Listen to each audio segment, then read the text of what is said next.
Assalamualaikum warahmatullahi wabarakatuh. Perkenalkan, nama saya Waode Fiturati Basrin dengan NIM O1A1202113 dari kelas D.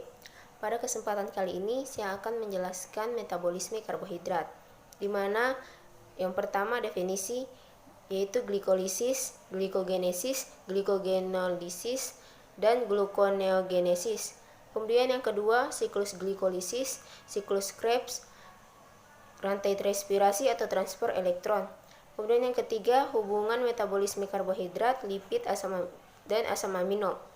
Yang keempat, proses glikolisis aerob dan energi yang dihasilkan satu glukosa.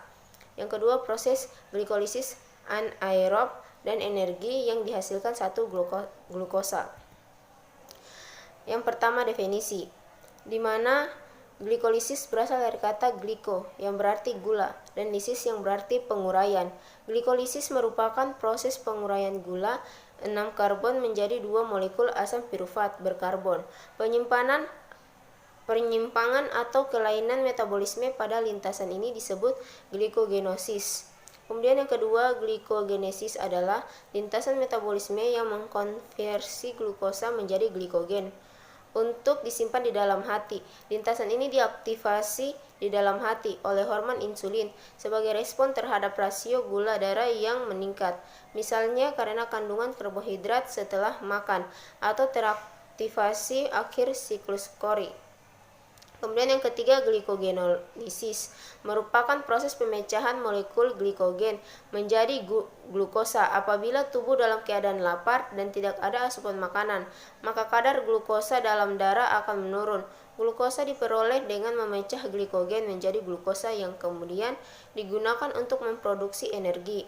Yang keempat, gluconeogenesis adalah proses sintesis atau pembuatan glukosa dari senyawa non-karbohidrat di dalam tubuh. Proses ini terjadi ketika kadar glukosa tidak tersedia sehingga tubuh mengubah asam amino atau gliserol menjadi glukosa untuk kemudian digunakan sebagai energi bagi tubuh. Kemudian yang kedua, glikolisis tahap pertama, fosforilasi glukosa oleh ATP. Tahap pertama adalah fosforilasi glukosa atau penambahan gugus fosfat pada glukosa.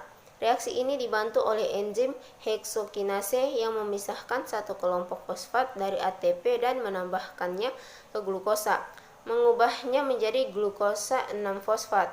Kemudian tahap kedua, produksi fruktosa 6-fosfat. Tahap kedua adalah pembuatan fruktosa 6-fosfat, di mana yang sebelumnya yaitu glukosa 6-fosfat. Yang tahap ketiga, produksi fruktosa 1,6 difosfat. Pada tahap berikutnya, fruktosa isomer 6-fosfat diubah menjadi fruktosa 1,6 difosfat dengan penambahan kelompok fosfat.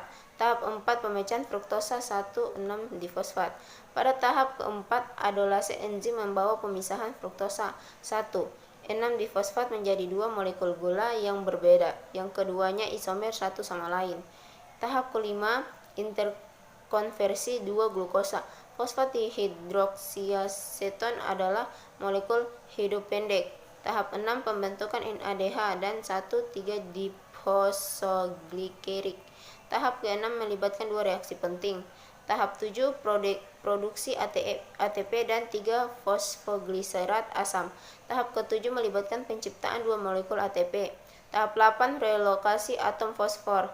Tahap 8 adalah reaksi penataan ulang sangat halus yang melibatkan relokasi dari atom fosfor dalam 3-fosfogliserat asam. Tahap 9, penghapusan air deenolase enzim datang ke dalam bermain dan menghilangkan sebuah molekul air dari 2-fosfogliserat asid untuk membentuk asam fosfoenolpiruvit atau PEP. Tahap 10, pembentukan pirufat asam dan ATP. Tahap ini melibatkan penciptaan 2 molekul ATP bersama dengan 2 molekul asam pirufat. Kemudian siklus Krebs. Tahap pertama adalah proses pembentukan sirat. Dalam proses ini terjadi penggabungan molekul asetil KOA dengan oksaloasetat yang membentuk asam sitrat dibantu oleh enzim asam sitrat sintase. Yang kedua, sitrat yang dihasilkan dari proses sebelumnya kemudian diubah menjadi isositrat dengan bantuan enzim akotinase yang mengandung Fe2+. Yang ketiga terjadi proses dekarboksilasi atau perombakan pertama kali. Isositrat yang terbentuk dari tahapan sebelumnya dioksidasi menjadi oksalosuksinat yang terikat oleh enzim isositrat dehidrogenase. Pada tahap ini juga isositrat diubah menjadi alfa ketoglutarat oleh enzim yang sama dan dibantu NADH. Yang keempat, terjadi proses pengubahan alfa ketoglutarat menjadi suksinil KOA oleh enzim alfa ketoglutarat kompleks dan proses oksidasi.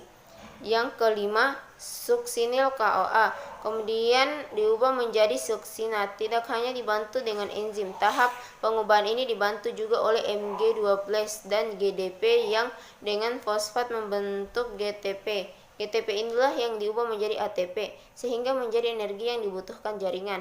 Kemudian yang keenam, pada tahapan ini suksinat akan dioksidasi menjadi fumarat dengan bantuan enzim suksinat dihidrogenase.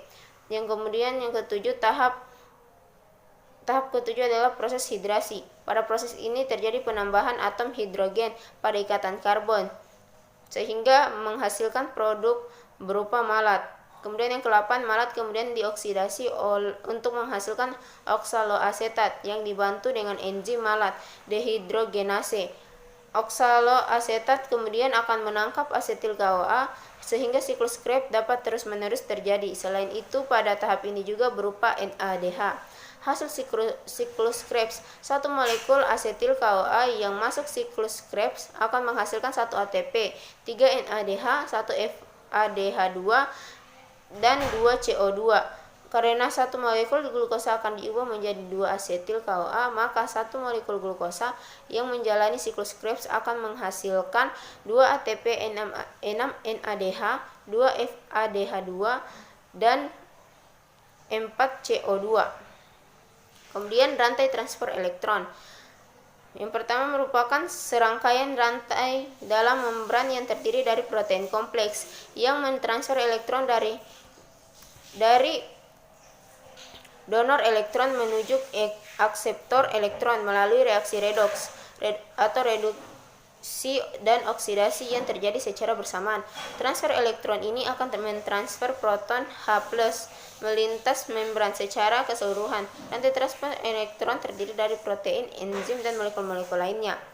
Kemudian kedua, elektron-elektron ini mengalir melintas rantai elektron keseluruhan. Reaksi redoks yang terjadi pada rantai transfer elektron merupakan reaksi eksergonik, yaitu reaksi yang melepaskan energi. Energi ini akan digunakan untuk membuat gradien elektrokimia yang akan mendorong sintesis adenosina trifosfat atau ATP. Pada akhirnya aliran elektron ini akan berakhir pada oksigen sebagai akseptor elektron terakhir, menghasilkan H2O atau air. Kemudian yang ketiga, hubungan metabolisme karbohidrat, lipid, dan asam amino. Katabolisme lemak dimulai dengan pemecahan lemak menjadi gliserol dan asam lemak. Gliserol yang merupakan senyawa dengan 3 atom C dapat dirubah menjadi gliserol dehid 3-fosfat. Selanjutnya gliserol dehid 3-fosfat mengikuti jalur glikolisis sehingga terbentuk pirufat. Sedangkan asam lemak dapat dipecah menjadi molekul-molekul dengan 2 atom C. Molekul dengan 2 atom C ini kemudian diubah menjadi asetil koenzim A, sehingga jika sewaktu-waktu tak tersedia sumber energi dari karbohidrat, barulah asam lemak dioksidasi.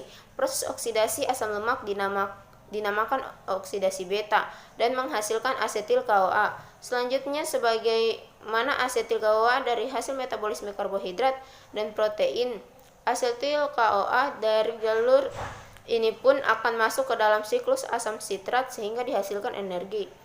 Katabolisme karbohidrat. Katabolisme karbohidrat adalah pemecahan molekul karbohidrat menjadi unit-unit yang lebih kecil. Katabolisme karbohidrat meliputi proses pemecahan polisakarida menjadi monosakarida dan pemakaian glukosa atau monosakarida dalam proses respirasi untuk menghasilkan energi dalam bentuk ATP atau adenosin trifosfat.